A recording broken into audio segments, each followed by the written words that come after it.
Assalamu alaikum wa rahmatullahi wa barakatuh. A'udhu billahi minash shaitanir rajim. Bismillahir rahmanir rahim.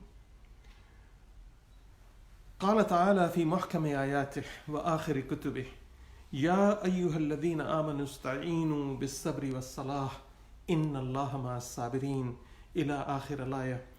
My respected brothers and sisters, may Allah's peace, His guidance, His mercy, His protection, and His forgiveness be with you in this life and the day we depart from this world and enter in the second phase of our life, the phase of our graves, and then the day when we will be taken out and we will be brought in front of Allah subhanahu wa ta'ala.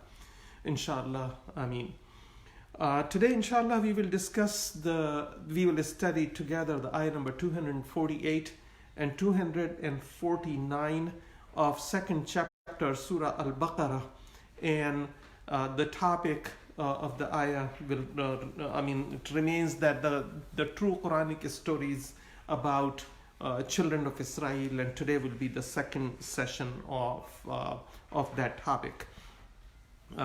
Before we start today's study, I would like to present the ayah of Surah Al-Qamar. These are the ayat which we start the program with, and it shows us what Allah subhanahu wa ta'ala says about this Quran in Quran. So in Surah Al-Qamar, which is 54th chapter of Quran, in ayah number 17, ayah 22nd, ayah 32nd, and ayah number 40, Allah subhanahu wa ta'ala said, Ba'da a'udhu billahi minash shaitanir rajim, Bismillahir Rahmanir Rahim, وَلَقَدْ يَسَّرْنَا الْقُرْآنَ لِلذِّكْرِ فَحَلْ مِن مُدَّكِرٍ صدق الله العظيم.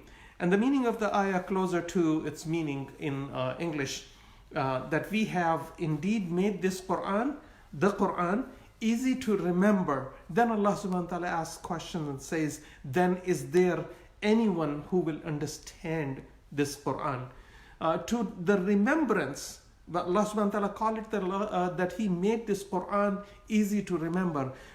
The remembrance and the understanding of anything comes from in-depth study and understanding of the meaning of what that topic says, and the research about it, deeply pondering, thinking about it, and after understanding it, practically implementing its legislations and prohibitions, and not just memorizing Quran or without understanding it, or just recite Quran in our prayers and stand up and Assalamu alaikum wa rahmatullah, Assalamu alaikum wa rahmatullah, and finish the prayer, and we don't understand what did we ask Allah subhanahu wa ta'ala, or what did we just said in our prayers, in standing, in our ruku', which is bowing down, and in our prostrations in Allah subhanahu wa ta'ala, which are sujood.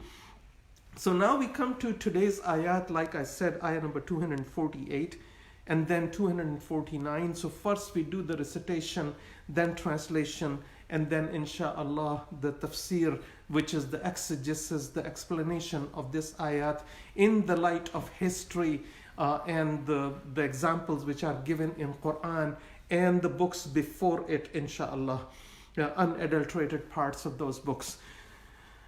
أعوذ بالله من الشيطان الرجيم بسم الله الرحمن الرحيم وقال لهم نبيهم إن آية الملك هي أن يأتيكم التابوت في سكينة من ربكم وبقية مما ترك آل موسى وآل هارون تحمله الملائكة إن في ذلك لآيات لكم إن كنتم مؤمنين فلما فصل طالوت بالجنود قال إن الله مبتليكم بنهر فمن شرب منه فليس مني ومن لم يطعمه فإنه مني إلا من اغترف غرفة بيده فشربوا منه إلا قليلا منهم فلما جاوزه هو والذين آمنوا معه قالوا لا طاقة لنا اليوم بجالوت وجنوده قال الذين يظنون أنهم ملاقو الله قال الذين يظنون أنهم ملاقو الله كم من فئة قليلة غلبت فئة كثيرة بإذن الله والله مع الصابرين. صدق الله العظيم. Now the translation of these two ayat, and inshallah we will go into connect these ayat with the ayat of last week. And their prophet Samuel, Shamil in Arabic, said to them, indeed, a sign of his kingship, Talut's kingship, Saul's, the word Saul in Bible, the Saul's kingship will be a chest, will be a tabut that will come to you, wherein will be peace and assurances from your Lord and remnants of what Moses and Aaron means the Musa alayhi salam and Sayyidina Harun alayhi salam left behind. It will be carried by the angels. Verily in this is a sign for you if you are indeed believers. The ayah number 249 says, then when Talut, Saul, went out with the army, he said, verily Allah will test you by a river. So whoever will drink from the water of the river, he is not from me. And whoever does not taste it, he is of me, except those who take a little bit of the water in the hollow of his hand, the palm of his hand. Both hands, or one hand, whatever, Allah knows. But they drank thereof, all except a few of them. Then when the Talut crossed the river with those who believed with him, they said, we have no power today against Jalut, means Goliath, then the Goliath and his soldiers. But those who knew with certainty that they are going to meet Allah on Day of Judgment said, how often it is that a small group overcame a mighty army by Allah subhanahu wa ta'ala's permission and by his leave, that he wanted it to happen that way. And Allah is with those who are patient ones, who are as-sabirun. Sadaqallahu al-azim. Tafsir of this ayah, we will take 2 or 3 portions of the first ayah, where it says, and the Prophet Samuel said to them, indeed a sign of his kingship will be the tabut, the chest, that will come to you, wherein there will be peace and reassurance from your Lord and remnants of Moses and Harun left behind. The Bible says we have to look at these stories from different books also. Those are true stories. They may be a little bit different, less or more than what Quran talks about. The Bible says that during a battle, the pagans of Amalekites, Amalekah, took over the chest of covenant. That was a chest, there was a box, there were some of the remnants, and we'll come to the detail of it. And after the children of Israel lost the chest, lost that box, they felt that they have been deprived of the mercy of Allah, mercy of God. The return of the chest became very important for them. The Bible is talking about it. And that it would strengthen their morale and raise their spirits and give them their past position in the community, in the society. In 1 Samuel chapter 5 and verse 6 says that soon after the pagans took the chest, they started facing the trials and tribulations themselves as a punishment from Allah, that they took something which they did not belong to them, and Allah meant it for the children of Israel. Wherever they took the chest, they started facing trials and tribulations. So finally they decided to place it on a cart which was pulled by cows, and they just let it go, sent it off without a direction or anything. The Bible in Hebrew 9th chapter, verse 2nd, and 9th chapter, verse 5 says, the chest contains a golden urn holding the manna in it and the staff of Musa alayhi salam, so that they may remember God's favor to their forefathers during their wandering in the desert of Egypt. The manna was, what was manna? Quran also talks about it, that Allah subhanahu wa ta'ala sent upon them manna was salwa. So we will talk about what is manna. So manna was granular kind of grain, which was size of a black pepper or like a coriander seed or a smaller, and it was sweet as honey. And it used to fall 6 days a week from the heavens, from the sky. It used to fall except on Saturday, because that was their Sabt, which is like our Friday. And it used to fall on the leaves of shrubs and clean places in the desert of Sinai. Hence, they used to go there, pick it up, grind it, and made breads and other things with it and eat it. As mentioned in the last week Tafsir of the Ayah, number 246 and Tafsir of 247, it was then they asked the Prophet Samuel that we want you to appoint a king, ask Allah to appoint a king over us, ask God to appoint a king over us.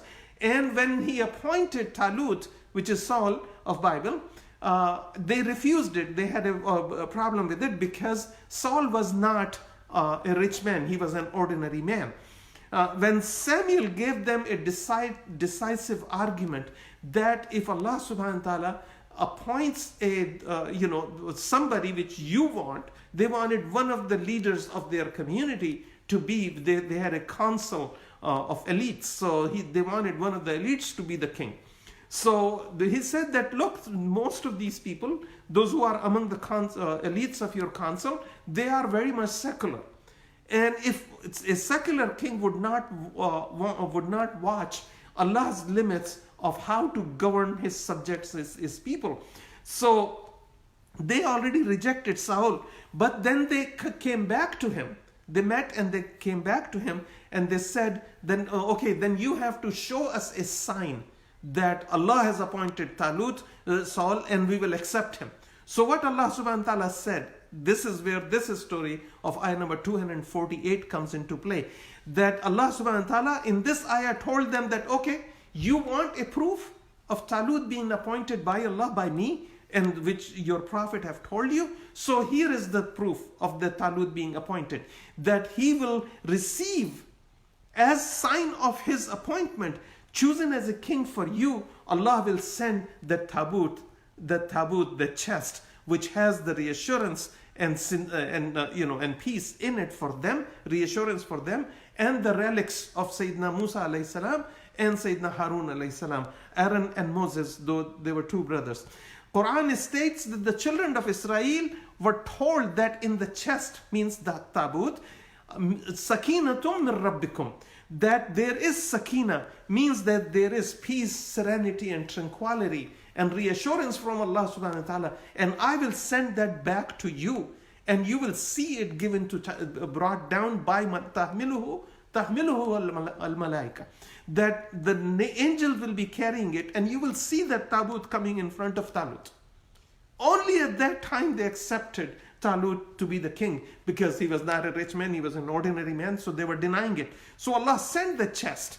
For them, the chest is highly auspicious and the emblem of their triumph and their victory over their enemies. Because as long as they had the chest and they were following the orders of Allah subhanahu wa ta'ala, they won all the battles which they had, and they overcame all the hardships where they were facing in the desert when they were wandering for 40 years, according to the story in Quran.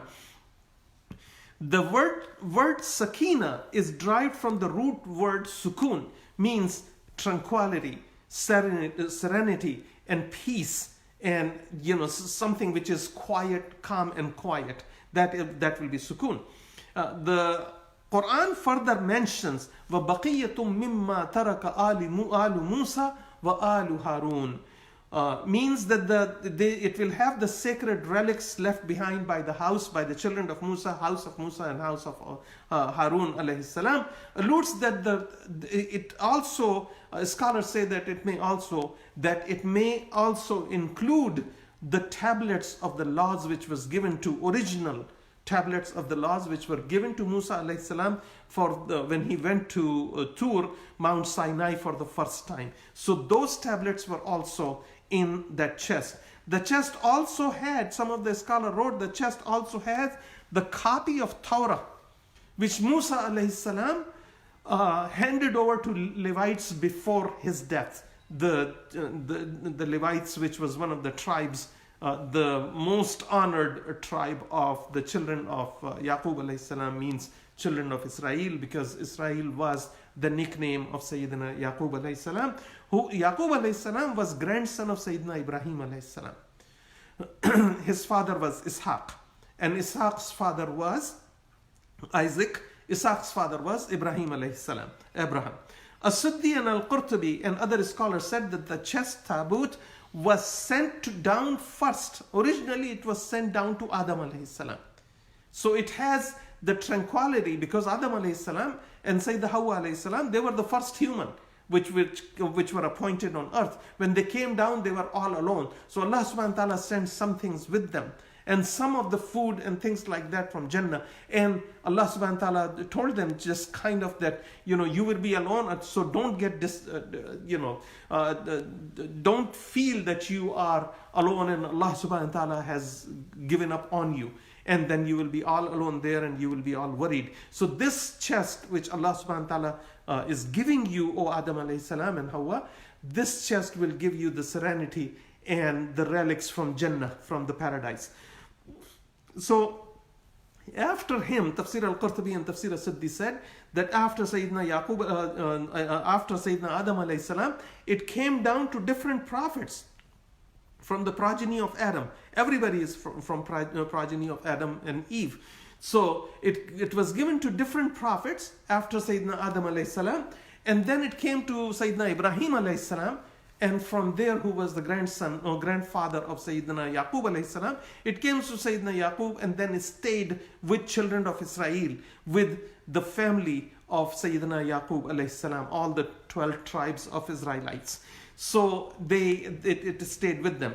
Those who remain steadfast on the path, followed the orders of Almighty Allah, and resisted the temptation of the life around them, they were victorious. And as soon as they started disobeying Allah subhanahu wa ta'ala, their enemies defeated them and they took the chest from them. That was the punishment from Allah subhanahu wa ta'ala, that Allah took their serenity and the peace and tranquility which was among them, and the reassurances from Allah that if you keep following His limits and keep following His orders and keep making yourself better in the knowledge of Deen, then Allah subhanahu wa ta'ala will continue for you to keep this chest, and otherwise it will be taken away. So An-Nahas said, this is one of the famous scholars, the children of Israel used to follow the direction given from the chest until a time came that when the prophet calls for a struggle, when their prophet used to call for them to struggle, there used to be a groan, a sound, a voice used to come out from the chest. And they started ignoring that sound. The sound was giving them directions of what to do in certain positions. An angel is telling, the prophet is telling them, the prophets, more than one prophet, before Sayyidina Samuel alayhi salam and after. And the chest itself used to make sound, which they understood that what Allah subhanahu wa ta'ala is telling them through that chest, that there is sakina. In another scholar says, a sakina was a ruh, and we will come down to that, was a spirit from Allah subhanahu wa ta'ala, which He put in that box, in that chest, for to guide them anytime there was a need of guidance for them. And as soon as they started ignoring the Prophet's commands and what the soul was telling them, which spirit was telling them from the chest, they lost everything. And Almighty Allah subhanahu wa ta'ala got angry, and the chest was taken away from them. In many ayat of Quran and also in Torah, and in Gospels, Allah subhanahu wa ta'ala reminded children of Israel their obligations to follow the orders of Allah subhanahu wa ta'ala. And such as in Surah Al-Baqarah in ayah number 40, Allah subhanahu wa ta'ala is telling the children of Israel, there are many ayat in Quran and in Torah and in Gospel, that Allah subhanahu wa ta'ala is telling them, Ya Bani Israel, اذكروا نعمتي التي أنعمت عليكم وأوفوا بأهدي أوفي بأهدكم وإياي فارهبون. Means that, O children of Israel, remember my favor which I bestowed upon you and fulfill my covenant. You made a promise with me that you will follow my guidance, and I will fulfill my covenant, my side of the covenant, that I will continue to keep your leadership in the world, and I'll continue to keep you at the forefront as long as you establish justice, equity, equality, and peace, and follow Allah's orders. So Wahab ibn Munabbih said that Sakina was a ruh. Sakina, it was a spirit from Allah subhanahu wa ta'ala, which only spoke to children of Israel. Only spoke to children of Israel. Whenever they disagreed about something, they had a doubt about something, or they disagreed about something, it clarified the matter for them. The ruh used to talk to them. Wahab ibn Munabbih said that. It clarified the matter for them, and whenever it shouted, whenever it says something, shouted the orders to them on what to do in the time of war, they won those wars. Sayyidina Ali ibn Abi Talib radiyallahu an, Sayyidina Ali karamallahu wajh radiyallahu an, said that the ruh was like a wind which blew and made sounds, and it had a face like a human being, which by Allah's command it used to guide the children of Israel. And Ibn Atiyah said the chest contained some excellent objects left by the prophets before Samuel, and the hearts and the resolve of people which were strengthened by it.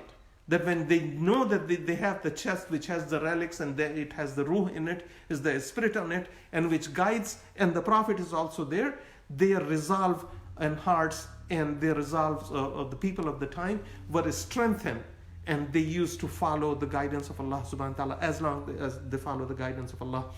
The next portion of it, it says it will be carried by angels. تَحْمِلُهُ الْمَلَائِكَةِ إِنَّ فِي ذَلِكَ لَآيَةً لَكُمْ in kuntum mu'minin, that they were told that it will be carried by the angels, that the chest will be brought down in front of Saul while the prophet Shamil will be there, and the chest, the angels will come down from the heavens, and you will see that same chest is going to be brought to you, and that will be the sign that Allah appointed Talut, the Saul, as a king over there. Ibn Jurayj said, Sayyidina Abdullah ibn Abbas radiyallahu anh said, the angels came down carrying the chest, carrying the tabut between the sky and earth, until they placed it right in front of Saul, then right in front of Talut, while he was sitting in the presence of the prophet Shamil alayhi salam.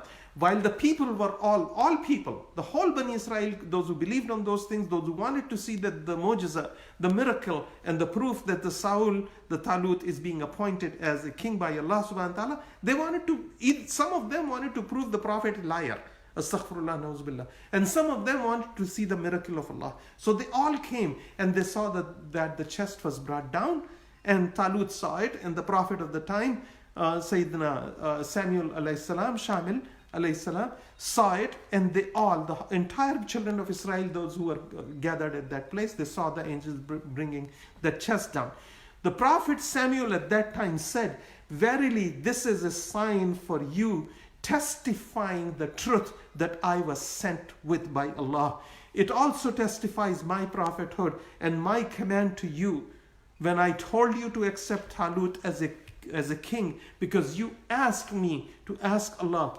Reference is ayah number 246 and 247, that they asked for a king, and when they told him that when he told them that this is the king, they refused. So when they saw the chest, Sayyidina Samuel alayhi salam reminded them that I commanded you to accept Talut without seeing a miracle, but you refused and you wanted to see a miracle, so here is the miracle.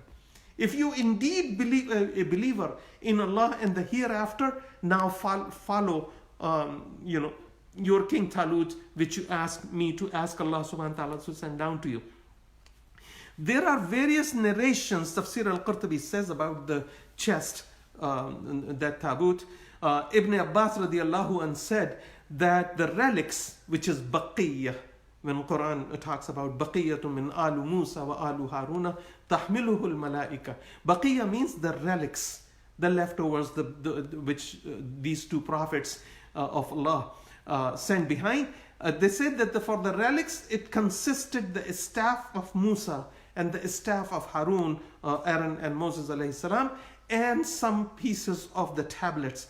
Ikramah also added that Torah is also part of the relics of the contents of that chest. Abu Saleh said that the staff and garment of Musa and the clothing, the garments of Harun alayhi salam, and then there were 2 tablets out of all the tablets which was given to Sayyidina Musa alayhi salam on the first visit to Mount Tur.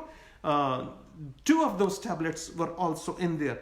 Sufyan al-Thawri said that there is also a golden urn, a kind of a bowl with a base underneath it, and the staff of Musa and the turban of Harun and some portions of the tablets which came down later. So that was all part of the chest which came down to them. Tafsir of today's Tafsir of ayah number 249. We will again, first we have to understand the background of the ayah. The background of the ayah is in the words of Sayyidina Abdullah ibn Abbas radiallahu anh, where he said that the river, which Allah subhanahu wa ta'ala mentions river in this ayah, and here is the river. When Talut said, let me go back to the translation of ayah number 249, it says, then when the Talut went out with the army, he said, verily, verily, Allah subhanahu wa ta'ala will test you with the river. Remember, we gave the translation, we studied the translation earlier, and that's what it says, that Allah will test them with the water. Sayyidina Abdullah ibn Abbas said the river, and the water which he is talking about, the river which he is talking about, is the river Jordan, or one of the tributaries of the river Jordan in that region which feeds the river Jordan. Saul wanted to take the Israelites army across the river to face the enemy, who was Amalekites, the Amalekah enemy, and the commander was Goliath. And Goliath in Arabic is Jalut in Quran, in Goliath of the Bible, and his army. However, Allah made the Prophet and Talut realize that there is a little moral discipline and restraints left among the children of Bani Israel, even after he sent them the sign, and he sent them the chest, and he sent them the king, and he reminded them, and they saw angels bringing the chest. There was still very little discipline left, because most of them were lost. Most of them were doing the same thing, that we have Quran but we don't read it. And we don't know what it says, even if we read it. To distinguish the worthy, Sayyidina Abdullah ibn Abbas said, to distinguish the worthy from the worthless people in the Ummah, in the nation of Prophet Samuel, among the children of Israel, Prophet Samuel told them that Allah will test you, your endurance, and those who do not show their resolve to put up with a little thirst, they would not remain steadfast in fighting the enemy who has already beaten you so many times, and he has already taken your chest. He has already has taken your chest, and Allah has returned that chest to you now. So continue to follow which Allah has told, and don't lose the chest again. So Allah told them that He's going to test them. Then the ayah says that when Talut went out with the army, he said, verily, verily, Allah will test you by a river. So whoever will drink from the river, he's not going to be among us. And whosoever does not taste it, he will be with us. He will be with us today. Except those who would take a very little water in the hollow. غُرْفَةً بِيَدِهِ. Ghurfa means the hollow area of your hand, which the hollow area, if you close your hands, the hollow area is the palm of your hand. And if the fingers are closed, then that is the hollow. So he said that if you take water enough, which comes in the hollow of your hand, and drinks that, then that person will be accepted as one of the people of my army. But they all went down and they all drank thereof, except a very few of them. As-Siddi rahmatullah alayhi said in his Tafsir that Talut, the king of the Israelites, and pay attention to this, my respected brothers and sisters, that Talut, As-Siddi said that Talut, the king of Israelites, when he marched forth towards the river, there were 80,000 soldiers with him.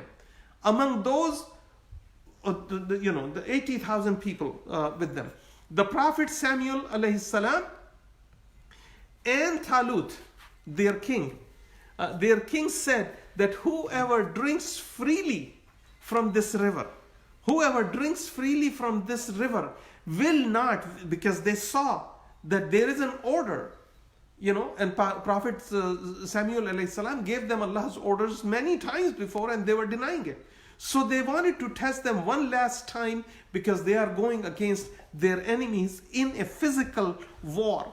So he wanted to test them. So he told them that Allah is saying that whoever drinks freely from that river shall not accompany us today. And whoever does not, he will accompany us, except those who take a little bit water in the hollow of their hand and drink it to quench their thirst. Allah then said that yet, it's still after Allah subhanahu wa ta'ala told them clearly through his prophet that they should not drink water from that river except what comes into the hollow of their hand. All of them drank water except very, very few of them. Those who take very little water just to quench their thirst. Sayyidina Abdullah ibn Abbas said, whoever took some of the river's water in the hollow of his hand, his thirst was quenched, that he was not thirsty anymore.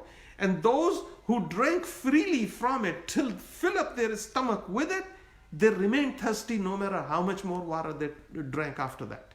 They remained thirsty and they remained tired. This was one of the signs of Allah's punishment, that look, we were told not to do this, you again going on the path of defiance instead of obedience. Allah subhanahu wa ta'ala's reasoning to test them with water, with the river, was for Talut to see that those who obey Allah's command would also follow him. Those who are obeying Allah's command in this ayah that don't drink from this river will also follow the king, will also follow the prophet. And those who disobey Allah's command would disobey the prophet and would disobey their king and would in all other matters also. So don't be discouraged if what they have done. By that, Allah is with the Wallahu ma'as sabirin, that Allah is with those who are patient, who persevere.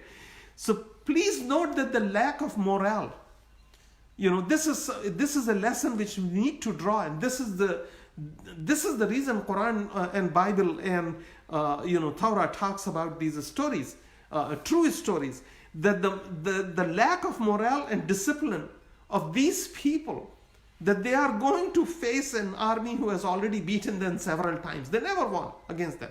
They were always defeated. They only won at the times when they were following the orders of Allah subhanahu wa ta'ala, and they were respecting the chest which was given to them and the guidance they were receiving from their messengers of Allah subhanahu wa ta'ala.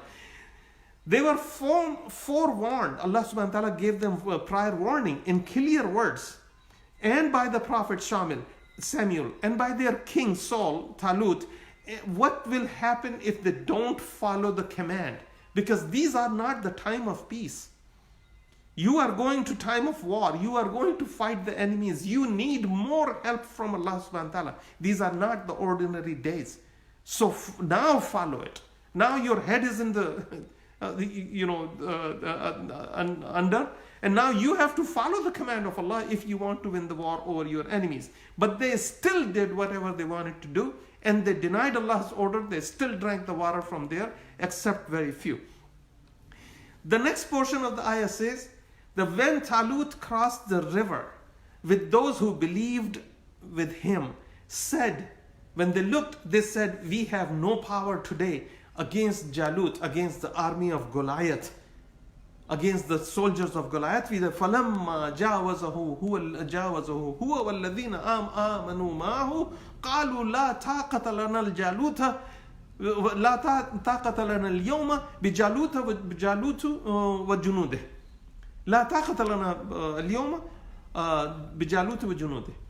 That because of that we don't have any power over it. Because what happens that because of their continuous defiance and questioning everything, even in times of war, when these are not ordinary days or times, you are going to face your enemy and you are already in defiance of Allah, and the winning, the victory, the triumph does not come without help of Allah subhanahu wa ta'ala.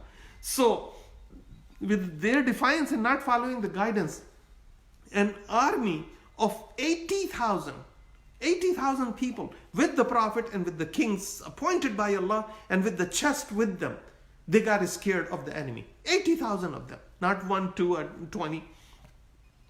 Al-Qurtubi, At-Tabari, and As-Siddi rahmatullah alayhum ajma'in said that out of 80,000 people, finally the total count of soldiers with remain with Talut and Prophet Samuel alayhi salam was 313 soldiers out of 80,000. Rest of them got scared. And they said, then when Talut crossed the river, and this is what Allah subhanahu wa ta'ala said, when Talut crossed the river with those who believed with him. So those who believed with him was only 300, were about 4,000. And then again when they saw the army of Talut, that story is coming further. It says that when they saw the army of Goliath, soldiers of Goliath and Goliath himself, they said that we have no power over Goliath and his army. So they chickened out, they backed out. Sahih al-Bukhari and Ibn Jarir reported from Sayyidina Bara ibn Azib radiyallahu anh, saying that we used to say that the companions of Muhammad sallallahu alayhi wasallam who accompanied him in the battle of Badr were about or more than 310 soldiers, his companions, just as many as the soldiers who remained as believers and crossed the river with Talut. So they used to say, there is a hadith about it, that there were 313 left. And Bara ibn Azib said that there were more than 310. So that is 313 is more than 310. That these are the companions, those who left with Muhammad al-Mustafa sallallahu alayhi wasallam before the battle of Badr, and before the battle started, majority of them went back to Medina. Only 313 people left with Rasulullah sallallahu alayhi wasallam.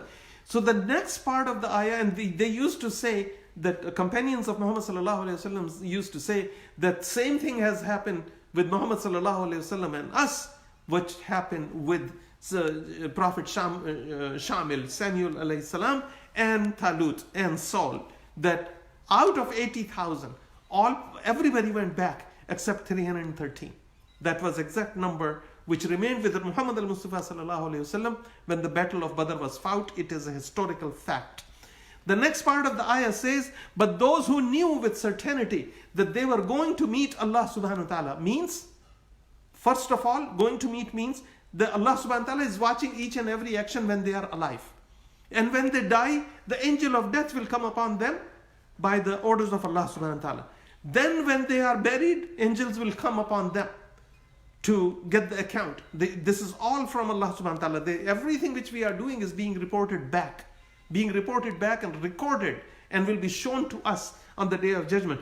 And it says that who knew with certainty that they are going to meet Allah subhanahu wa ta'ala said, how often a small group overcame a mighty enemy by Allah's order, by Allah's permission.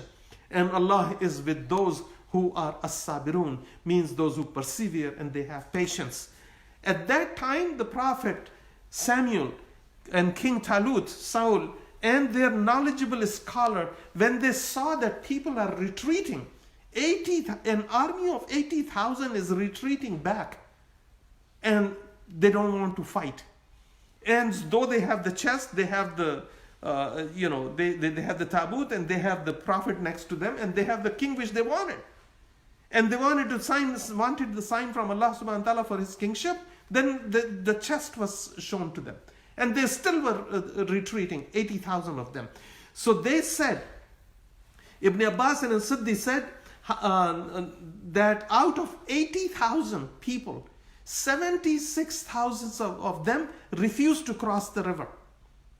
Even refused to cross the river Jordan, forget about fighting. Refused to cross the river Jordan. They thought that, if they attack us, the army of Goliath attack us, and we have to retreat and run away. There is a river behind us. So let's not even cross the river.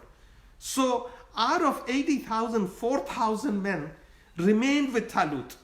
And Sayyidina Samuel, Shamil alayhi salam.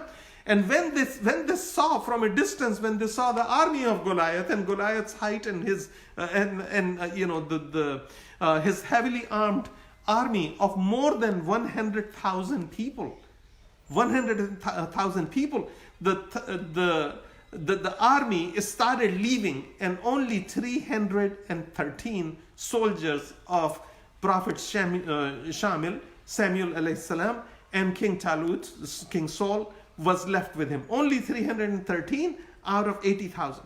Those 313 were true. They truly believed in Allah. They truly believed in their prophet. They believed in the resurrection, and they believed on the day of judgment. And then they got together, and then they said to each other, how often it happens, the very small group of people, those who believe on Allah and believe on His Prophet, believe on the message and follow the message properly, and they believe on the day of judgment, that a small army can win over the large group of heavily armed enemies by Allah's leave, by Allah's permission, by Allah's plan.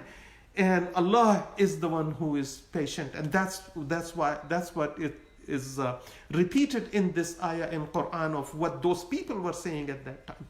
Allah's promise is true, and then and that the victory comes. That's what they told each other, that the victory does not come by the number of people or how heavily you are armed. The victory comes from Allah alone, and the courage which He gives you.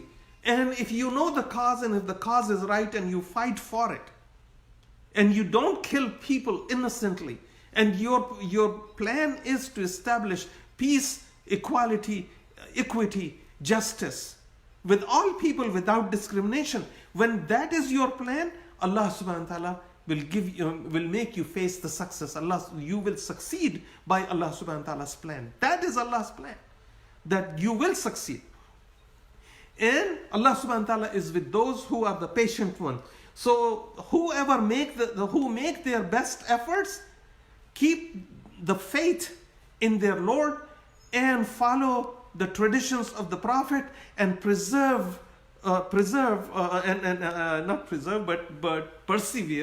during all the time of trials and tribulation and tests, in all good and bad and easy and difficult of this life, will succeed, because Allah subhanahu wa ta'ala's help will be behind them. But if we lose all that, definitely we are not going to succeed. We have about 15 minutes, and I would like to use that 15 minutes to discuss the lesson from the last week ayat, and the ayat of today, and the ayat which will be coming next week, inshallah. The lessons from it, because we need to draw the lessons that why Allah subhanahu wa ta'ala is telling us all these things, all these true stories. In our story, there is all this story about the Jews and the children of Israel and the Christians, the follower of Sayyidina Isa alayhi salam, and Muslims, the follower of all prophets and messengers from Adam alayhi salam to Sayyidina Muhammad sallallahu alaihi wasallam. Are these stories different?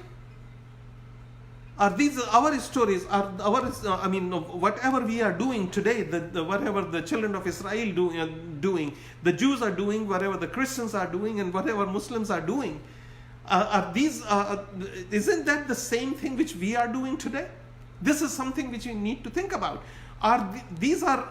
Do we think that these are bedtime stories, or these are fictions, or we honestly believe that these are the true stories, the truth, showing us the fault lines in our behavior and in our beliefs, and showing us the pitfalls of this life?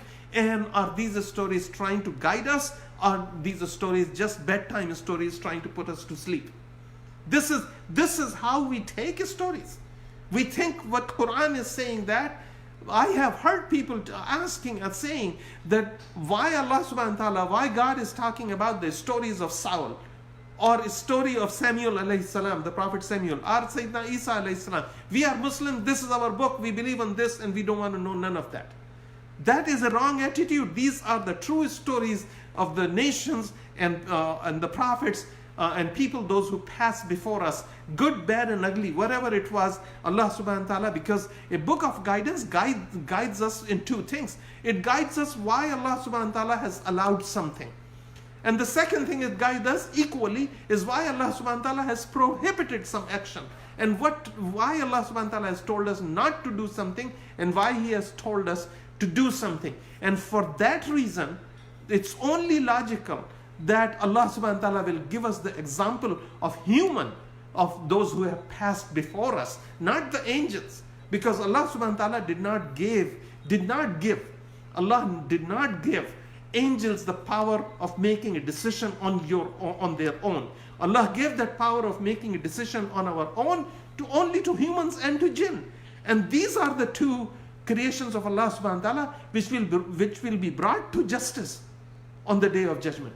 So these are the stories we must learn, that what happened to people, those who did exactly the same thing which we are doing today, and what did Allah help them, or did Allah subhanahu wa ta'ala make them face defeat, and they were not triumphant, they were not victorious. We need to know that. It has been mandatory, my respected brothers and sisters, for the believers in all times to follow the revelations and the traditions of the Prophet, and firmly believe and trust and behave accordingly. This is not that Allah subhanahu wa ta'ala is being so harsh and hard with us, astaghfirullah, na'uzubillah, and He wants us not to do this, and He wants us not to do that, and He's being very restrictive. These are the things which were made mandatory for all people to believe on, and at all times, including the Prophet themselves, not an individual, including the Prophet themselves. And as a matter of fact, prophets and their families were held more severely accountable, more strongly accountable by Allah subhanahu wa ta'ala for if they have made a mistake anywhere. Astaghfirullah, na'uzubillah. Our misunderstanding, unruly actions, and false intentions are because of our own misunderstanding of the rules of Almighty Allah. Because a book is there. We took His book as a book for memorization only. It's a good thing to memorize Quran, but it does not fulfill the duty, our duty towards Quran, or the rights Quran have over us. Quran is not a book to memorize only, and that's it. Quran is the book to understand the limits, the allowances, the prohibitions, and then follow it. If we know all those prohibitions, if we know Arabic language, Abu Jahl was an Arab. I'm not talking about we don't know Arabic or we know Arabic. No. Do we know? There is no reason. There is no, we can't say that we cannot find the understanding of Quran, especially in today's world. All this Google Translate is there. All the translations are available. All the research people can do, especially in last 20 years. We have no excuse. We can't say that we did not know what does this thing mean because we are not Arabs. Well, they were Arabs at the time of Rasulullah sallallahu alaihi wasallam. Some of them were close family members of Rasulullah sallallahu alaihi wasallam. Abu Lahab was an uncle of Rasulullah sallallahu alaihi wasallam. And Allah subhanahu wa ta'ala cursed him. Tabbat yada abi lahabin wa tabba ma aghna anhu maluhu wa ma kasab. In Quran, Allah subhanahu wa ta'ala cursed the real uncle of the Prophet sallallahu alaihi wasallam. Because of what? Not because of blood relationship. Astaghfirullah na'udhu billah. Is because of his acts, because of his actions, because of his misunderstanding, which he never wanted to clear. If we have any misunderstanding about Quran and the rules and regulations and prohibitions and allowances of Allah subhanahu wa ta'ala, we have no excuse that we did not go and find it. We did not ask anybody. As'alu ahla dhikri in kuntum la ta'lamun. Allah subhanahu wa ta'ala have told us to go and ask those who have knowledge. This was from the time of Rasulullah sallallahu alaihi wasallam till today, that we have no excuse not to understand Quran. We took his book as a book of memorization. And the second purpose this book has for us in our life is to decorate our homes, or our offices, or our cars, and not our hearts. When you don't decorate your heart with the orders of Allah, with the book of Allah, and don't be submissive to the orders which are clearly written in Quran, then you are your own worst enemy. You don't need any other enemy. We are our own worst enemy. That's what people before us did. Exactly what I just said. Exactly what these last 4 ayat said, and next few ayat we will just remain on this topic. That the people before us did exactly the same. They carried the chest. Allah subhanahu wa ta'ala, we don't have a chest with its spirit in it, which will by sound, by voice, talk to Bani Israel, to children of Israel, and tell them and told them and guided them by sound. The Prophet was right there. We don't have the chest. We don't have the spirit. Don't we have Sunnat Muhammad sallallahu alaihi wasallam? Don't we have the orders of Quran in front of us? We spend time in watching something which is meaningless, worthless. But we don't open the book of Allah subhanahu wa ta'ala and do a research. I'm not asking the waste the whole day in learning Quran. My goodness, one ayah or one word of Quran or half an ayah of Quran, what is it stopping us in learning the message of God? And we are in his domain. We are in his domain. If you are renting a house, you can't be in that house by making the homeowner angry. And we make Allah subhanahu wa ta'ala angry every second of our life. This is exactly what people before us did. They carried the chest. They had the divine books. And they were in need. And this is what they asked. And they were given the signs by Allah subhanahu wa ta'ala. And there was an army of 80,000. And out of army of 80,000, only 313 truly believed on the message of the Prophet of the time. Our hearts are empty. We have to say this. Our hearts are empty of understanding. These are my notes. And implementing Allah subhanahu wa ta'ala's orders on our daily life. Myself, implementing Allah's orders on myself. I'm far away from it. Our inactions and the luxuries we are in, or we have built upon ourselves, and surrounded ourselves around people, those who don't remind us of Allah, their good actions we miss, and their bad action we adapt. We have to choose people. Those who we need to be surrounded, and we have to be at an understanding of Book of Allah and Sunnat Muhammad sallallahu alaihi wasallam, that we can impress a second, or third, or fourth person, and the person would say that this guy is such. Very few of us you can present in front of people, and people will be impressed by that person. That look, mashallah, tabarakallah. Look, I learned so much from him. Very few. What happened to us? This is exactly what happened to children of Israel before us. But this is happened to each and every, the followers of each and every messenger. Those who did not follow but just utter from their mouth, I am a Muslim, or I am a Christian, or I am a Jew. But when it comes to following, we don't. We're nowhere to be found. Why are we different from Jews and Christians?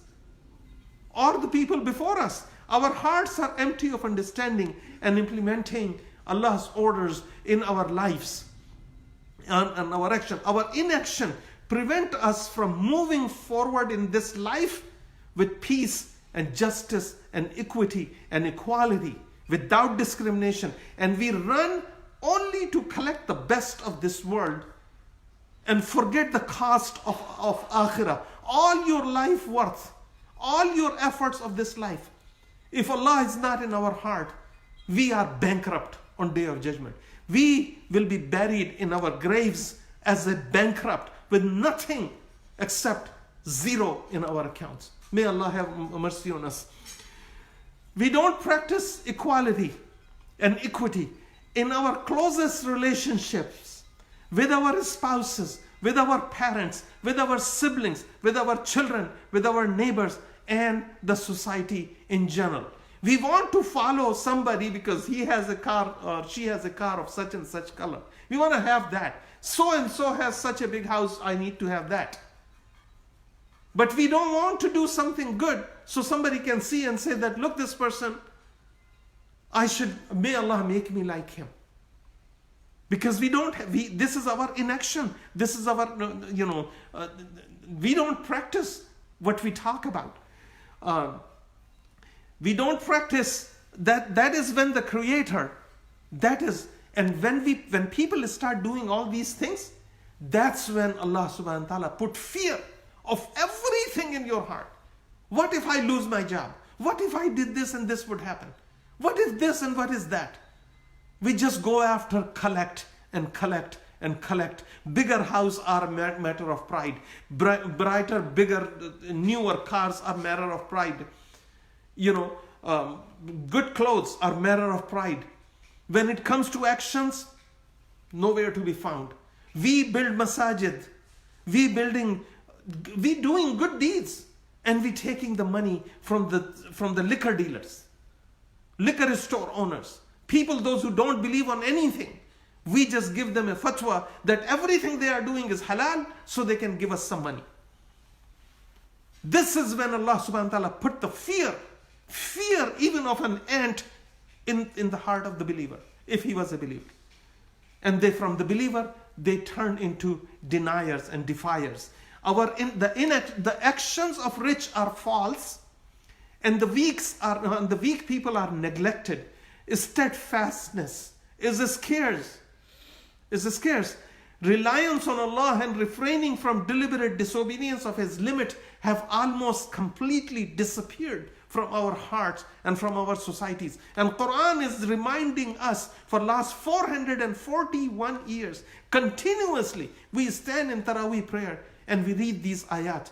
None of us, and most of the time, even the reciter, the prayer leader, doesn't know what he has prayed. Is Allah going to change the condition of the ummah? Inna Allah la yughayyiru ma biqawmin hatta yughayyiru ma bi anfusihim. Allah would not change the condition of a person, an individual, a group, a nation, a country, until and unless they want to change the condition themselves. Strive is not something that Allah subhanahu wa ta'ala will start give us one chest for each and every individual. That chest is given to us. We call it Quran. We call it Sunnat Muhammad sallallahu alaihi wasallam. It is sitting there, it's written there.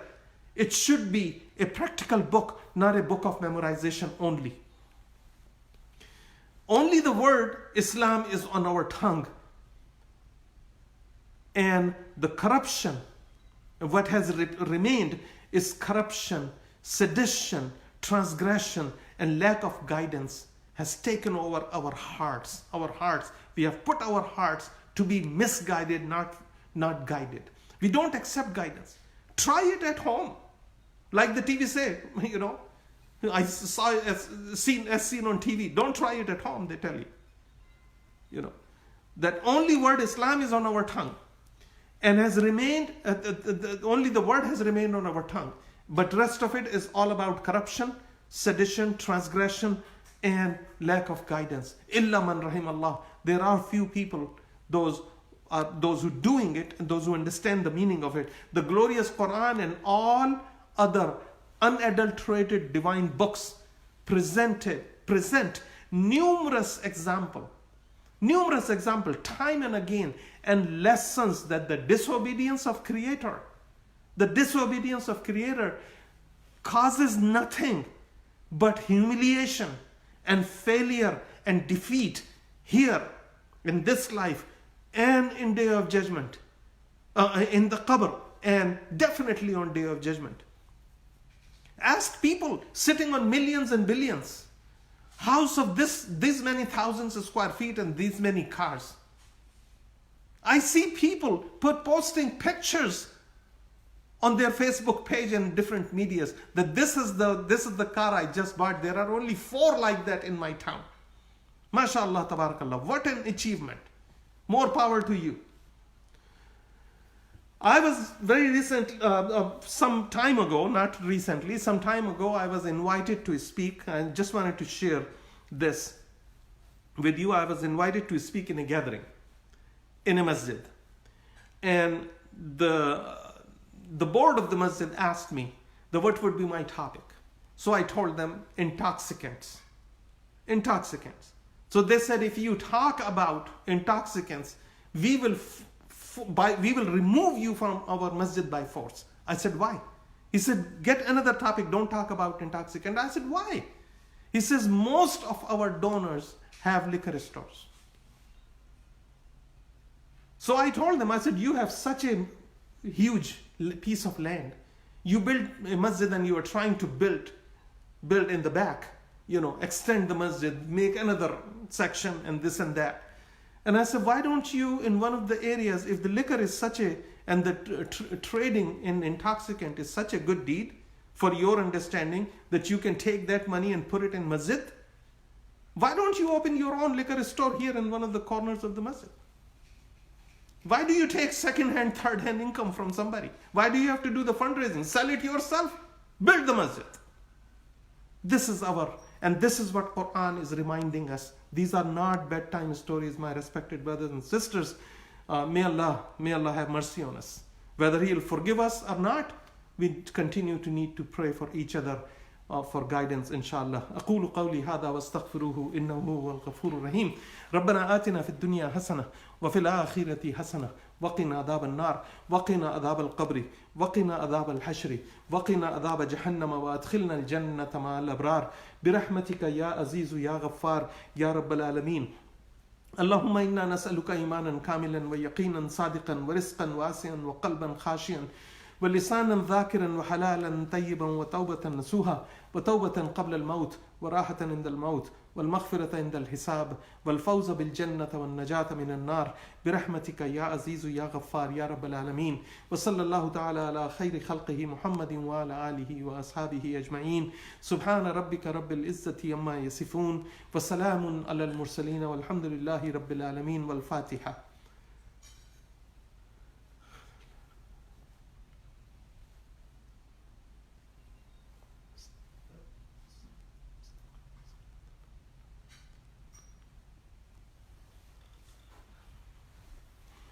Assalamu alaikum wa rahmatullahi wa barakatuh. Inshallah, next week, same time, we'll continue the same ayat. The third lecture on the series of these ayat about Saul and what happened with the Jalut, the Goliath, and the whole story, inshallah. Assalamu alaikum wa rahmatullah.